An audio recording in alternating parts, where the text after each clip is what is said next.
German volume training is a set scheme. It's a set scheme or system that has been used for decades by powerlifters and bodybuilders to break plateaus and gain mass. It basically entails performing a single exercise for 10 reps across 10 sets with strict rest periods. German volume training is best performed using the big compound exercises that force recruit the most amount of muscle fibers. The squat, the bench press, the bent over row, the big prime movers. So it sounds relatively basic, right? Well, in its format, it is.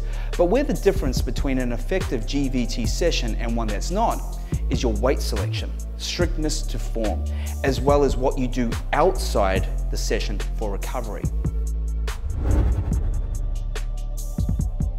The key mechanisms to hypertrophy via German volume training is through both its volume and fatigue.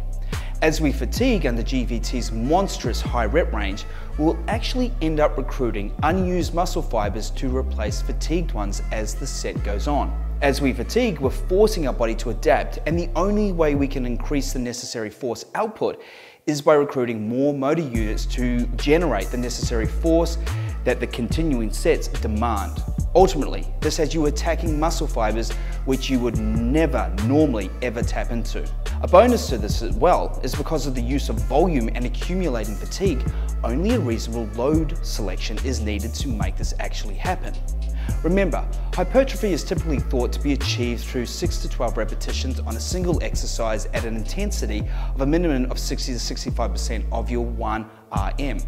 German volume training's approach is to take that low 60% and through accumulated fatigue, volume and rest periods of only 60 to 90 seconds, spark that muscle growth stimulus. Also, good to note is the method nicely falls under the principles of sarcoplasmic hypertrophy, with the idea that significant tension must be endured by the muscle fibers for a long period of time to stimulate growth, and trust me, 10 sets of 10, 100 reps is a long period of time on a single movement.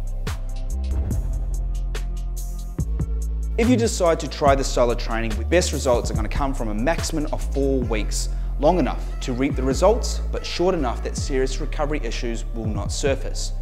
You need to be fully aware that the use of high volume increases the likelihood of overtraining, especially when you start incorporating secondary exercises into a single session.